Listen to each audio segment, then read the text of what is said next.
वेदांत सार सुबोधिनी टीका सहित हम चिंतन कर रहे हैं। शांति मंत्र का पाठ करेंगे। ओम सहनाववतु सहनौ भुनक्तु सह वीर्यंकरवावहै तेजस्विनावधीतमस्तु मा विद्विषावहै। ओम शांति शांति शांति। ओम भद्रं कर्णेभिः शृणुयाम देवाः भद्रं पश्येमाक्षभिर्यजत्राः स्थिरैरङ्गैस्तुष्टुवागुंसस्तनूभिः व्यशेम देवहितं यदायुः। स्वस्ति न इन्द्रो वृद्धश्रवाः स्वस्ति नः पूषा विश्ववेदाः स्वस्ति नस्तार्क्ष्यो अरिष्टनेमिः स्वस्ति नो बृहस्पतिर्दधातु। ओम शांति शांति शांति। ओम सदाशिवसमारम्भां शङ्कराचार्यमध्यमाम् अस्मदाचार्यपर्यन्तां वन्दे गुरुपरम्पराम्। श्रुतिस्मृतिपुराणानाम् आलयं करुणालयं नमामि भगवत्पादं शङ्करं लोकशङ्करं। शङ्करं शङ्कराचार्यं केशवं बादरायणं सूत्रभाष्यकृतौ वन्दे भगवन्तौ पुनः पुनः। ईश्वरो गुरुरात्मेति मूर्तिभेदविभागिने व्योमवद्व्याप्य देहाय दक्षिणामूर्तये नमः। अखण्डं सच्चिदानन्दम् अवाङ्मनसगोचरम् आत्मानमखिलाधारम् आश्रयेऽभीष्टसिद्धये। कृष्णानन्दं गुरुं नत्वा परमानन्दमद्वयम् वक्ष्ये वेदान्तसारस्य टीकां नाम्ना सुबोधिनीम्। अर्थतोऽप्यद्वयानन्दान् अतीतद्वैतभानत गुरुनाराध्य वेदान्तसारं वक्ष्ये यथामति।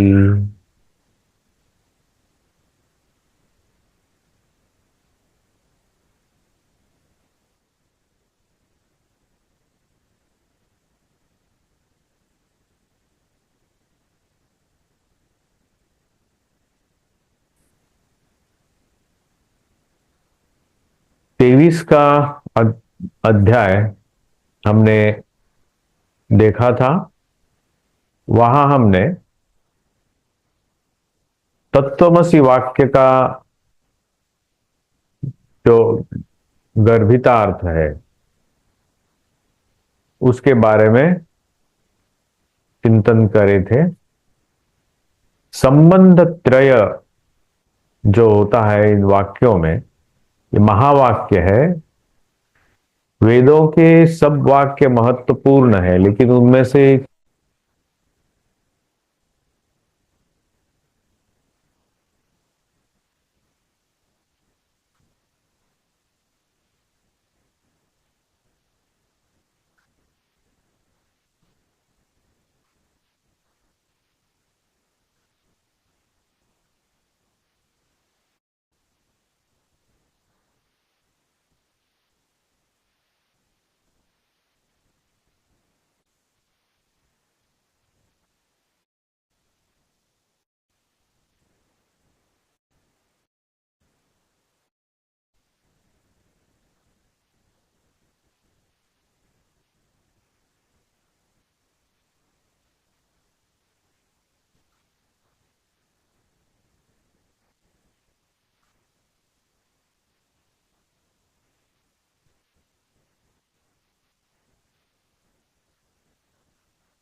मेरी आवाज आ रही है?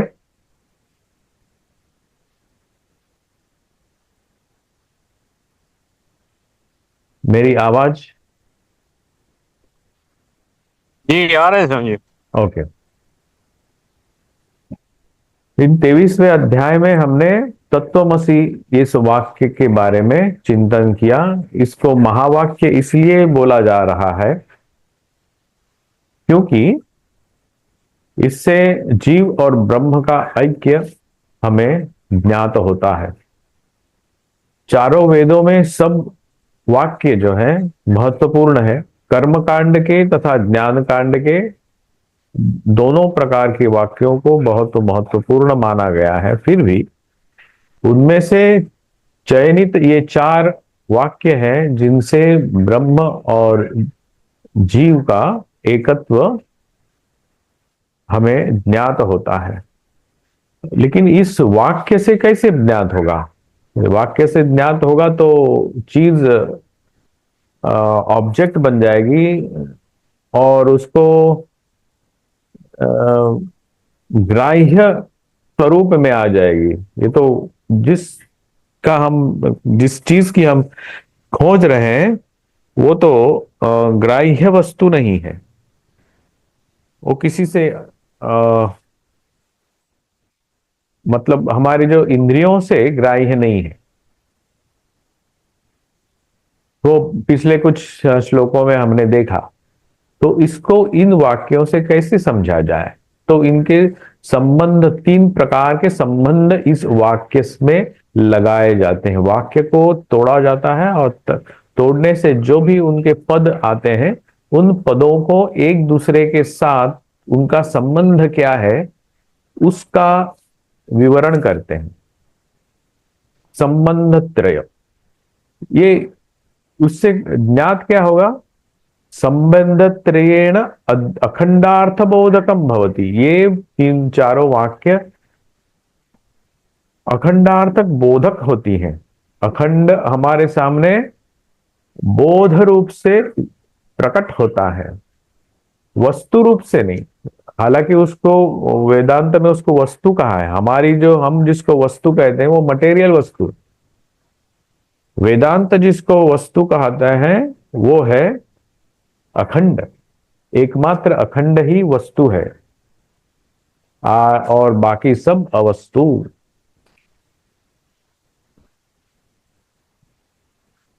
ये तीन संबंध कौन कौन से हैं? समानाधिकरण एक प्रकार, पदार्थयो विशेषण विशेष्य भाव ये दूसरा प्रकार, और उसका प्रत्यगात्म लक्षण ये तीसरा प्रकार। उससे क्या पता चले? लक्ष्य लक्षण भाव। ये तीन प्रकार से हम तीन पद्धतियों से, तीन संबंधों से इस महावाक्य का, तत्वमसि इस महावाक्य का हम अर्थबोध करने में सक्षम होते हैं। अर्थबोध सक्षम होने से, अर्थबोध से हमारे सामने अखंड क्या है वो हमारे अंतःकरण में प्रकटित होता है। अंतःकरण बोलने से सही नहीं होगा, अंतःकरण में वो प्रकट नहीं होगा। बोध होगा हमें सही सही से।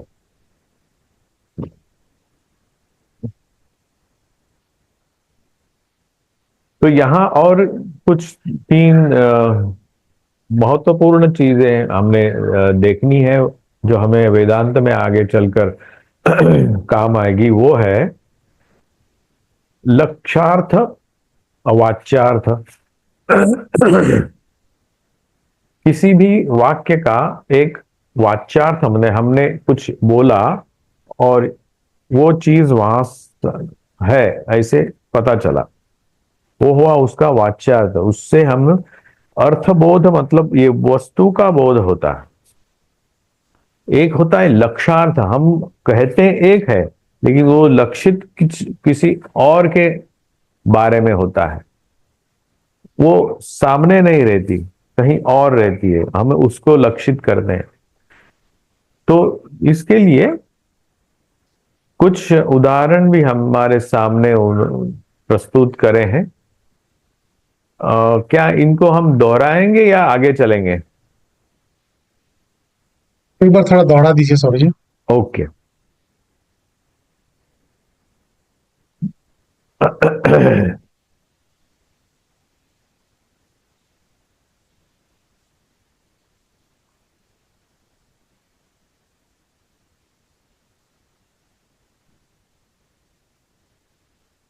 यहाँ पे हमने कुछ उदाहरण प्रस्तुत के करे हैं टीकाकार ने। एक है तप्ताय पिंडवद अन्योन्य तादात्म्य अध्यासेन एकत्वेन प्रतीयमानम। तप्त पिंड, पिंड मतलब एक लोहे का गोला, जब वो किसी अग्नि के समीप आता है, अग्नि से उसका साक्षात्कार होता है, तो अग्नि में डाला जाता है, तो अग्नि उसको तपाती है। लोहे का गोला तो वैसे ठंडा ही होता है, अपना स्पर्श उसका ठंडा है, लेकिन अग्नि के संस्पर्श में आने से वो गर्म होता है, अपना हाथ भी जला देता है। और यहां क्या हुआ, उस ठंडे पदार्थ ने, लोहे ने, अग्नि का जो अग्नि की दाह्यमानता है और उसका प्रकाशत्व जो है वो आत्मसात किया, अपने में ले लिया। और उस अ, लोहे के पिंड ने अग्नि को क्या दिया, अपना शेप। वो चौका हो तो उस अग्नि का जो आकार है वो चौकाकार होगा, एज ए क्यूब। और समझो वो गोल हो तो अग्नि गोल दिखाई देगा। तो ये अन्योन्य तादात्म्य अध्यास, अन्योन्य एक दूसरे पे हावी हो जाता है, एक दूसरे को अपना स्वभाव देता है, गुणधर्म देता है, दूसरे को अपनाता है। ये हुआ अन्योन्य तादात्म्य अभ्यास, अध्यास। अध्यास हमने देखा जो एक के ऊपर दूसरों का दूसरा दिखना, एक है लेकिन दूसरा है ऐसा आभास होना।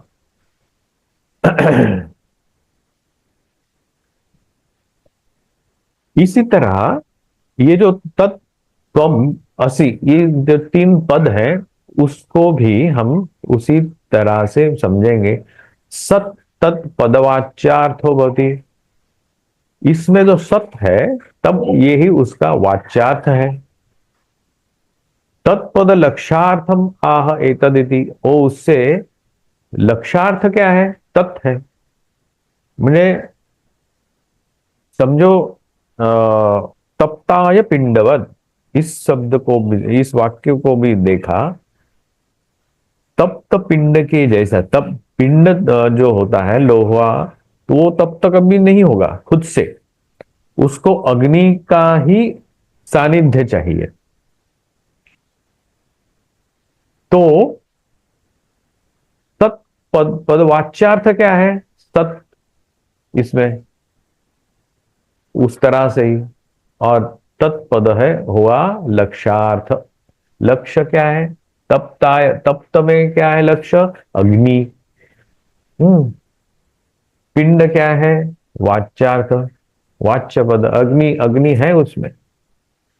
वैसे ही अज्ञान अवच्छिन्न ईश्वर चैतन्यस्य, जो अज्ञान से अवच्छिन्न, एनगल्फ्ड और सुपरइम्पोज्ड जो चैतन्य है, उसका आधारभूत यद अनउपहित चैतन्य जो है, जो इन इसका आधार है, जिसके ऊपर ये सुपरइम्पोज्ड हुआ है, ताब तत् आभ्याम विविक्तम, उससे हटा करके सद ए सद विवक्षया, सद भेद विवक्षया, मैंने सद का भेद लक्ष्य करते हुए, देखते हुए, तत्पद का लक्ष्यार्थो भवति, तत्पद का लक्ष्यार्थ होता है, और तम पद का वाच्यार्थ भवति अज्ञानादि इति। ये थोड़ा खटपट लगेगा आपको, लेकिन थोड़ा विजुअलाइज करने का प्रयत्न करिएगा। ये क्योंकि शब्द इतने कठिन हैं थोड़े, तत्व, वाच्यार्थ, लक्षार्थ, तत्पद, विवक्षया, ये सब, विविक्तम, ये नए शब्द हैं हमने हमें, तो इसलिए आपको थोड़ा खटपट लग सकता है, लेकिन जस्ट बी पेशेंट। त्वम पद का वाच्यार्थ त्वम, वाच्यार्थ मैंने शब्दशः जो बोला जाता है वो हो। अज्ञान आदि, अज्ञान से अवच्छिन्न चैतन्य कौन है? त्वम पद। हम जो इंडिविजुअल सेल्फ जो होते हैं ना, जीव होता है। और सद्भेद विवक्षया तत्पद लक्षार्थो भवति, और जो सत्य है वो उससे अलग करने से तत्पद का लक्षार्थ में, तत्व वो सामने नहीं है, कहीं और है, दूर है, जो हमारे अनुभव के क्षेत्र में नहीं है, इसलिए उसको तत् कहा गया है। वो लक्षार्थ होता है, वो डायरेक्ट हमें समझ में नहीं आता उससे, इसलिए वो लक्षार्थ के हिसाब से ही उसको ग्रहण करना होगा। व्यष्टिभूतम अज्ञानम, अज्ञान कैसा है? व्यष्टिभूत है, हमारा जो व्यष्टि है हम।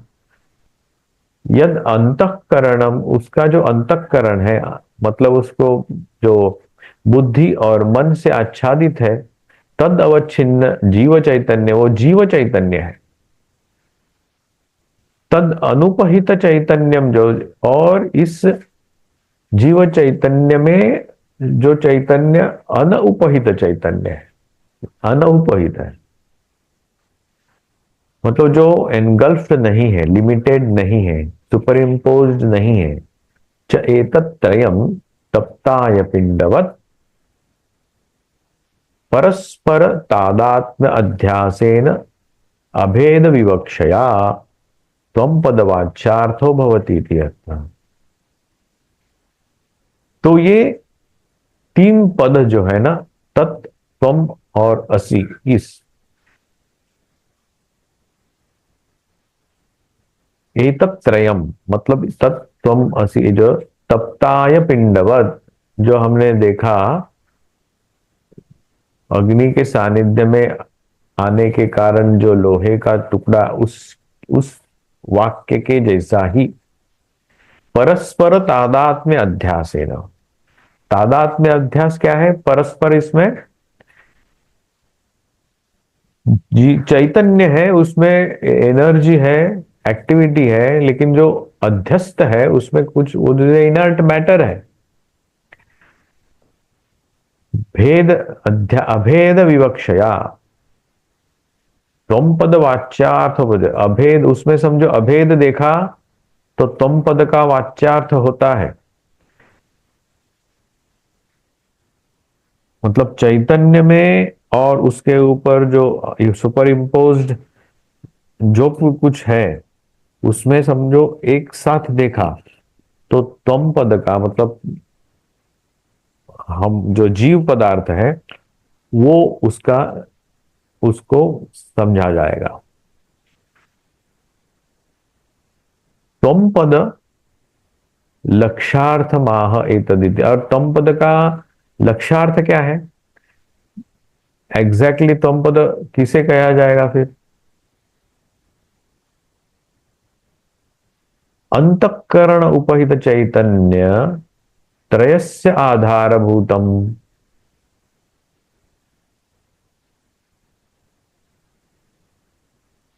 जो अंतःकरण है उससे जो उपहित चैतन्य है वो इन तीनों का आधारभूत है। यद अनुपहितम, जो लिमिटेड नहीं है, सुपर इम्पोज्ड नहीं है, वो क्या है? प्रत्यगात, प्रत्यग है, मतलब अंदर का है, इंटरनल, और आनंद है, तुरीयम चैतन्यम है, और वो क्या है? त्वम पद लक्षार्थो भवति, त्वम पद का लक्षार्थ है।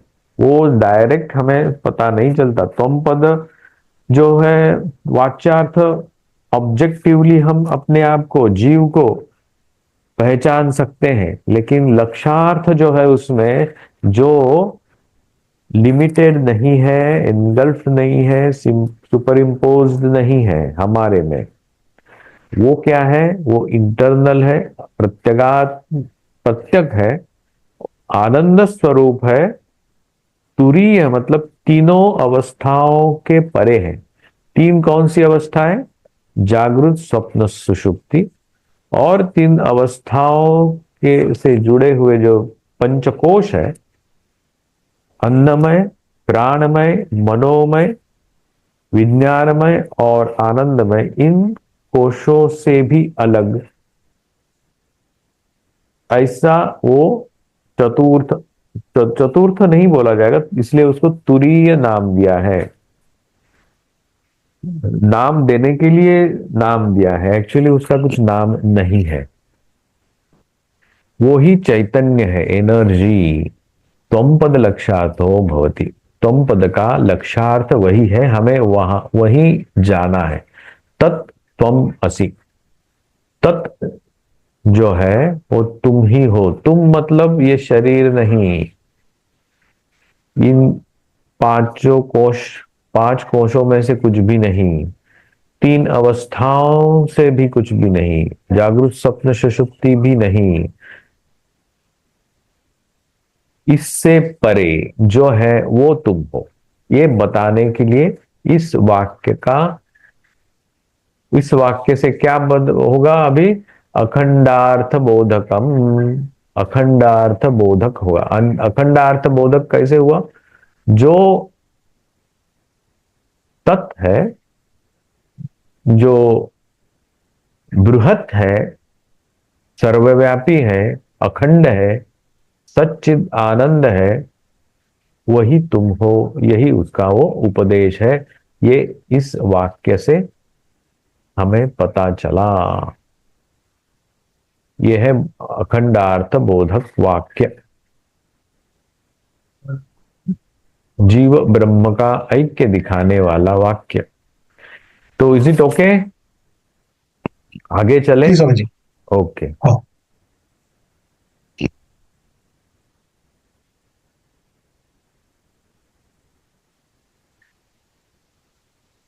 23 में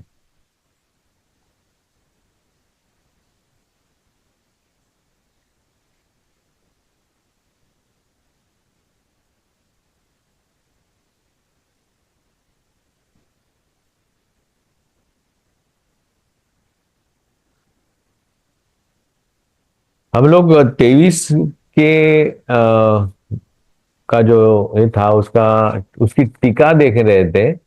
वो वहां पे हमने एक उदाहरण दिया था, सोयम देवदत्त। इस वाक्य से वो हम उसकी वाक्य को एनालाइज कर रहे थे, analysis, how to do the analysis as per Vedantic and न्याय प्रक्रिया के द्वारा। वो क्या हम पढ़े, या थोड़ा खटपट लग सकता है ज्यादा ही? आप बोले तो पढ़ते हैं, नहीं तो आगे वाले श्लोक में जाते हैं। वाक्य विश्लेषण, थोड़ा न्याय हो है उसमें, और न्याय तो हमने पढ़ा नहीं है अब तक, तो थोड़ा आपको कठिन लग सकता है। क्या करें? देखते हैं थोड़ा। Let us try. ओके, जी। Try with your patience. चलो, इसका हम 23 का, हाँ चलो, 23 के अध्याय के 23 का श्लोक हमने देखा अभी, जहां तीन प्रकार के संबंध लगा करके उस वाक्य की वाक्य का एनालिसिस किया जाता है, उसको एक्चुअल अर्थ वहां से क्या बोलना चाहता है वो वाक्य, वो समझने के लिए। तो अभी उसकी टीका देखते हैं 23वां में। पदार्थम अभिधाय वाक्यार्थम आह अथ इति। अथ इस शब्द से चालू हुआ जो वाक्य है, पदार्थम अभिधाय, पदार्थ को जानने के लिए इस वाक्य का आरंभ होता है। तो फिर से एक बार प्रश्न निर्माण होता है कि ननु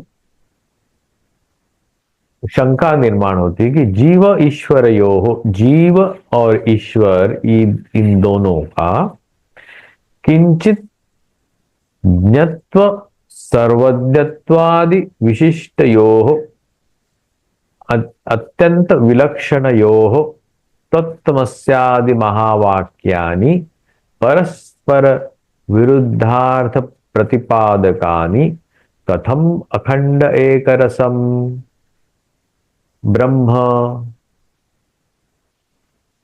प्रतिपादयति प्रतिपादयन्ति इति आशंक्य।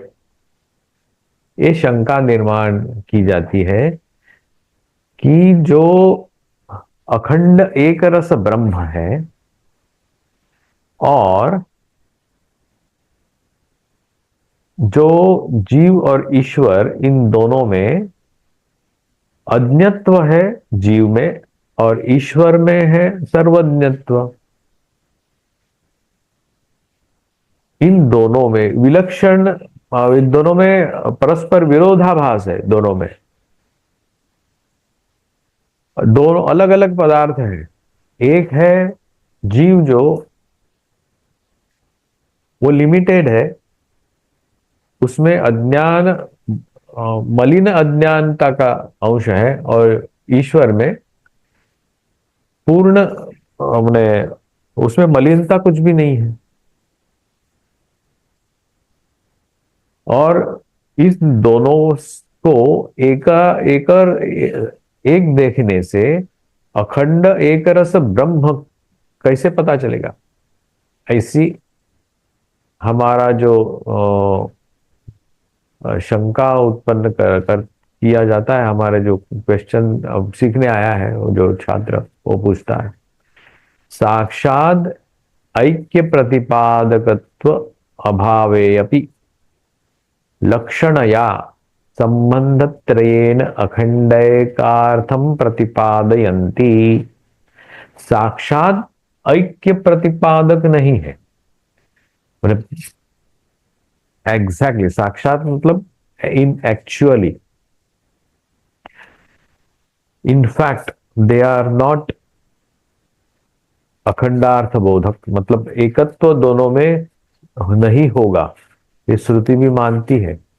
तथापि लक्षण या उनके लक्षणों से संबंध त्रयेण, उनका जो हमने तीन प्रकार के जो संबंध हमने देखे, उन संबंधों को देखते हुए उसमें अखंडार्थ बोधक हो सकता है, वह होता है। वो कैसे होता है वो हम अभी देखते हैं। समानाधिकरण्यम च विशेषण विशेषता लक्ष्य लक्षण संबंध पदार्थ प्रत्यगात्मनाम।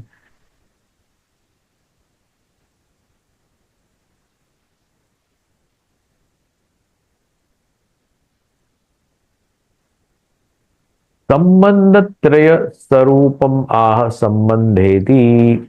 संबंध त्रय स्वरूपम, ये तीन प्रकार के संबंधों का स्वरूप अब बोला जाएगा। कौन से कौन से संबंध है? एक है पदार्थ प्रत्यगात्मनाम संबंध त्रय स्वभावे वृद्ध सम्मतिम आह यदुक्तम इति। वृद्ध सम्मति, पहले जो हमारे ज्ञानी पंडित जो भी पहले हो गए, उनकी सम्मति लेते हुए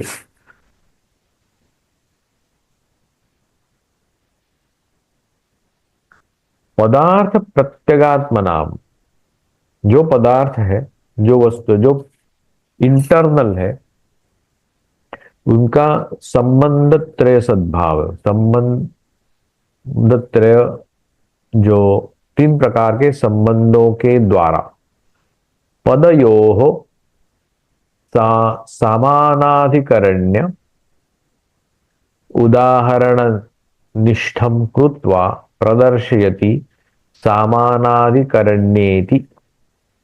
इन पदों में एक समानाधिकरण्य संबंध है, उसका एक उदाहरण के साथ समझाया जाता है। वो उदाहरण क्यों समझाया जाएगा? भिन्न प्रवृत्ति निमित्तयोः शब्दयोः एक अस्मिन् अर्थे प्रवृत्ति ही समानाधिकरण्यम। समानाधिकरण मैंने समान अधिकरण, दोनों में अधिकरण मतलब उसका आधार, उसके अंदर जो इंग्रेडिएंट है, दोनों में एक ही इंग्रेडिएंट है। भिन्न प्रवृत्ति में दो अलग भिन्न प्रवृत्ति के और प्रकार के जो वस्तुएं हैं, लेकिन शब्दयोः एकस्मिन् अर्थे, लेकिन उन शब्दों के द्वारा उनका अर्थ एक ही बोध होता है। उस प्रवृत्ति को, उस पद्धति को समानाधिकरण कहते हैं। तच्च सोयम देवदत्त इति। उस प्रकार के संबंध को बताने के लिए एक वाक्य का चयन किया गया है। उदाहरण के लिए वो क्या है? सो अयम देवदत्त। सो मतलब वह, अयम मतलब यह, देवदत्त, देवदत्त नाम का एक लड़का है।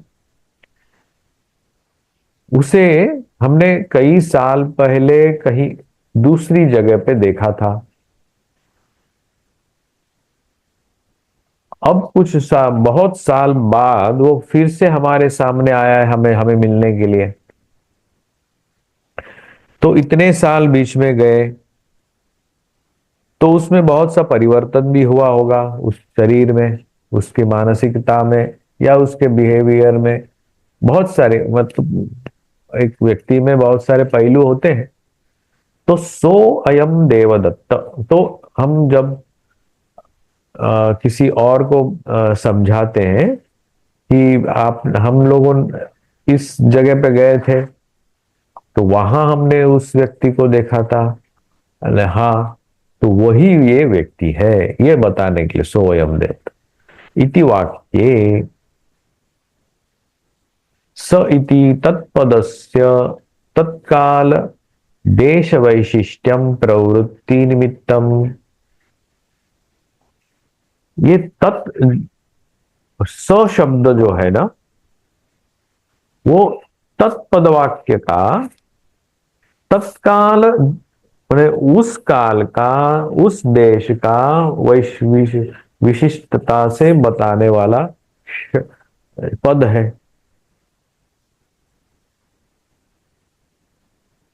और एतत् काले मैंने इस काल में तद्देश वैशिष्ट्यम अयम शब्द से प्रवृत्ति निमित्तम, और इस काल में और अभी के लिए जो पद व्यवहार किया गया है वो अयम शब्द है। तो तत्काल विशिष्ट और अयम एतत्काल विशिष्ट, ये जो है इसमें तथा च भिन्न प्रवृत्ति निमित्तयोः अयम शब्दयोः एकस्मिन् देवदत्त पिंडे तात्पर्य संबंधः। तो तब का देवदत्त, आज का, अभी का देवदत्त, इसमें सो अयम इस शब्द से दोनों को जोड़ दिया गया। तब का और अब का सो अयम एक साथ, वो वही है, ये बताने के लिए तात्पर्य संबंध। तात्पर्य क्या है? देवदत्त तात्पर्य है। तब का और अब का हमें जरूरत नहीं, उनको छोड़ दिया हम उन दो पर। तो हमने बोध क्या हुआ? वो एक ही व्यक्ति का बोध हुआ दोनों में। उसे कहते हैं समानाधिकरण स्थापित हुआ, ये संबंध स्थापित हुआ इस वाक्य से। और बोध क्या हुआ? देवदत्त। बाद में हम उससे क्या बोले? हाय हेलो कैसे हो, अरे बहुत दिन के बाद मिले आप, बहुत चेंज हुआ आप में। तो ये बोला जाता है। तो कब हुआ? जब हमें पता चला इस वाक्य से कि तब का और अब का दोनों अलग नहीं है, एक ही है, वही व्यक्ति है। तो ऐसे वाक्य भी हम, तो इस वाक्य के आधार पर ये जो तत्वम असि, इस वाक्य को भी हम उसी तरह से समझेंगे समानाधिकरण से।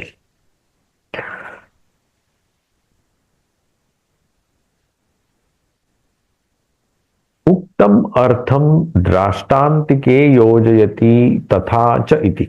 ये दृष्टांत है, एग्जाम्पल है। तथा च उसी प्रकार यहां बोला है। तथा च तत्वमसि वाक्ये अपि, तत्वमसि वाक्य में भी परोक्षत्व सर्वज्ञत्व आदि वैशिष्ट्यम। इसमें वैशिष्ट्य क्या है? सर्वज्ञत्व एक वैशिष्ट्य है और परोक्ष वैशिष्ट्य है। तत्पद प्रवृत्ति निमित्तम, ये परोक्ष है, सर्वज्ञ हमारे सामने तो है ही नहीं ना, इसलिए तत्पद से इन पदार्थों को लिया है। अपरोक्षत्व किंच ज्ञत्वादि विवैशिष्ट्यम त्वं पद प्रवृत्ति निमित्तम। अपरोक्ष कौन सा है? जो सामने बैठा है वो व्यक्ति, वो कैसा है? अल्पज्ञत्व है, उसमें ज्ञत्व है। त्वं पद प्रवृत्ति है, तुम हो। तथा च भिन्न प्रवृत्ति निमित्तयो हो, और ये जो दोनों प्रवृत्तियां हैं कौन सी? सर्वज्ञत्व और परोक्ष। और यहां क्या है? अल्पज्ञत्व और अपरोक्षत्व, दोनों भिन्न प्रवृत्तियां हैं। एकस्मिन् चैतन्ये तात्पर्य संबंधः ता समानाधिकरण्य सम इति अर्थ। इन दोनों में जो चैतन्य, दोनों में चैतन्य समान है। तत्पद का चैतन्य और तम पद का जो चैतन्य है, हमने समझो उसका सुपर इम्पोजिशन, लिमिटेशन और जो भी उसमें फैक्टर्स, अदर फैक्टर्स हैं, वो निकाल दिए तो अनसुपर इम्पोज्ड, अनब्लेमिश्ड जो एनर्जी बचती है, जो चैतन्य बचता है, वही वो तात्पर्य है। और वो तात्पर्य कैसे पता चला हमें? समानाधिकरण्य इस नियम से, इस संबंध से। अब दूसरा एक संबंध प्रकार है, वो क्या है? विशेषण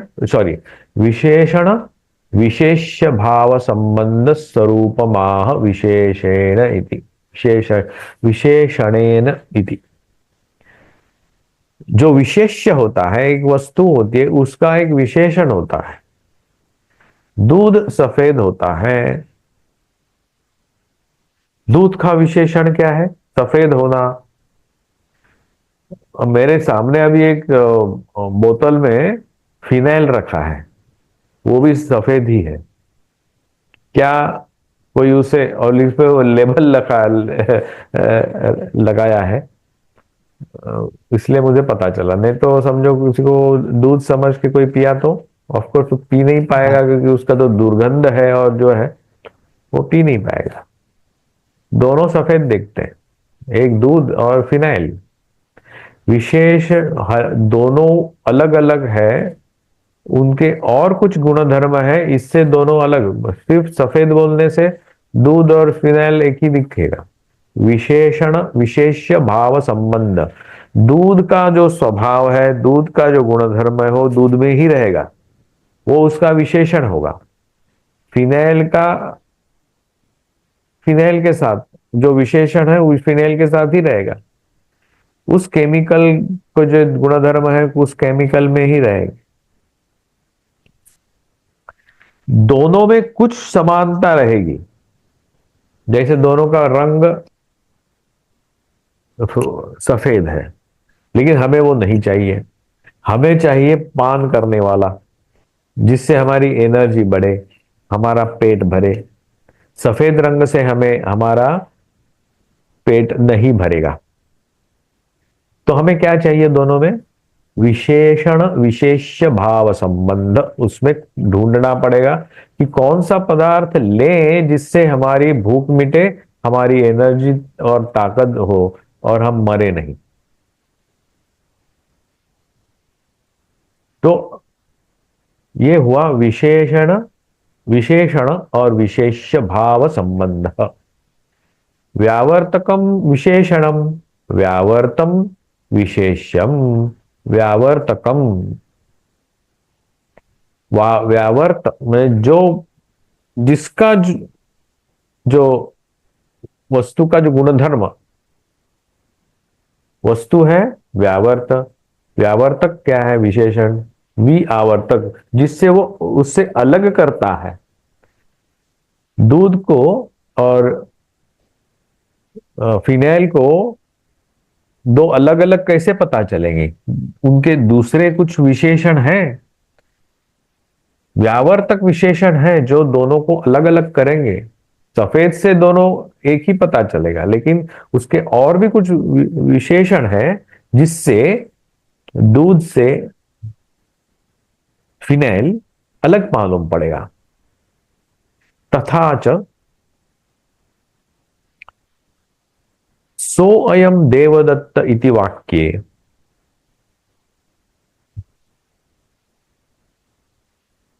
तथा च सोयम देवदत्त इति वाक्ये एव अयम शब्दवाच्यः यो असा असौ एतत्काल उद्देश्य संबंध विशिष्टः देवदत्त पिंडो अयम स इति। यहां तक देखते हैं। तथा च, वैसे ही, मतलब किस तरह से विशेषण विशेष्य भाव संबंध देखने के लिए इस वाक्य का सोयम देव, इस वाक्य का फिर से हम विश्लेषण करेंगे। इस वाक्य में क्या दिखाई दे रहा है? एव अयम शब्दवाच्य, अयम इस शब्द से जो बताया जा रहा है, यो असौ एतत् काल उद्देश्य, इस काल में जो व्यक्ति सामने है, संबंध विशिष्ट है। उसका संबंध किसके है? इस इस काल से संबंध। एवं अयम, सॉरी, अयम शब्द जो है इस काल से संबंध है। देवदत्त पिंडो अयम, देवदत्त पिंड मतलब दिस ऑब्जेक्ट, देवदत्त एक व्यक्ति जो है इससे संबंध है। तो इति, वो तत्शब्दवाच्य तत्काल उद्देश्य विशिष्ट देवदत्त पिंड अभिन्न, पिंड भिन्नो न इति।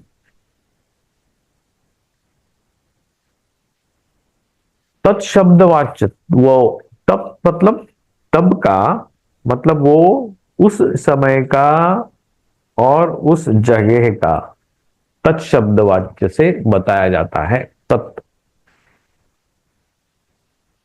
तत्काल उद्देश्य विशिष्ट देवदत्त पिंड अभिन्न नेति यदा प्रतीयते तदा तत्शब्दार्थ तत्शब्दार्थस्य अयम शब्द वाच्यार्थ,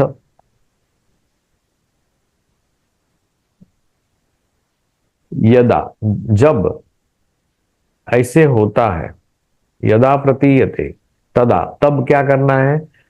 तब शब्दार्थ से, तत्शब्द से जो हमें प्राप्त होता है वो क्या होता है?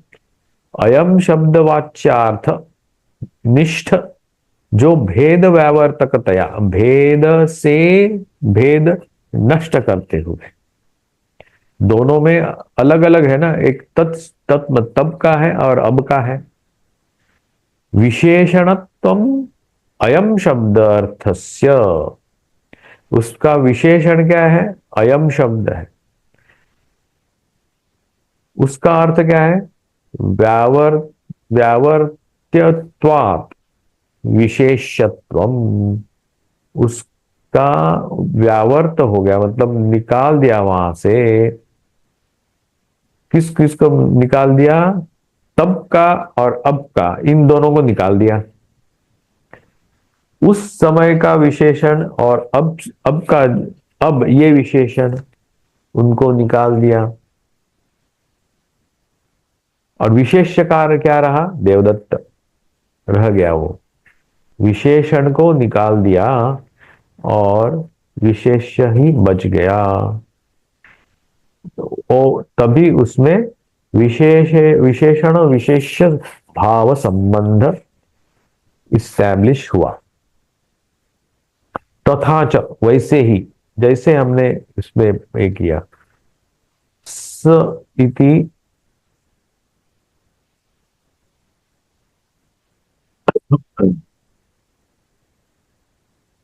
स इति तत्शब्दवाच्य तत्काल उद्देश्य विशिष्ट देवदत्त पिंड सोयम इति औ इति अंश शब्दवाच्याद एतत्काले तत्काल एतद उद्देश्य संबंध विशिष्ट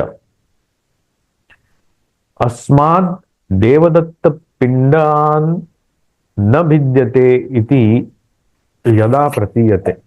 जस्ट अ मिनट।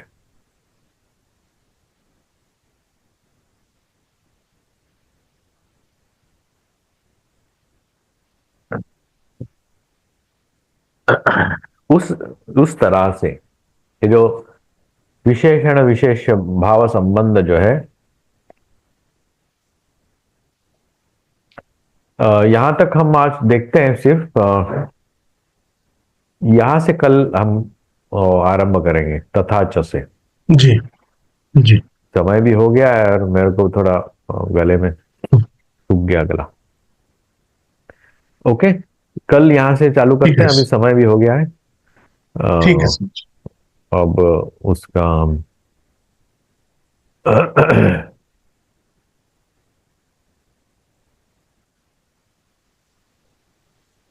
शांति पाठ का आरंभ करेंगे। ओम पूर्णमदः पूर्णमिदं पूर्णात् पूर्णमुदच्यते पूर्णस्य पूर्णमादाय पूर्णमेवावशिष्यते। ओम शांति शांति शांति। ओम भद्रं कर्णेभिः शृणुयाम देवाः भद्रं पश्येमाक्षभिर्यजत्राः स्थिरैरङ्गैस्तुष्टुवांसस्तनूभिः व्यशेम देवहितं यदायुः। स्वस्ति न इन्द्रो वृद्धश्रवाः स्वस्ति नः पूषा विश्ववेदाः स्वस्ति नस्तार्क्ष्यो अरिष्टनेमिः स्वस्ति नो बृहस्पतिर्दधातु। ओम शांति शांति शांति। हरि ओम तत्सत्। श्री राम कृष्णार्पणमस्तु।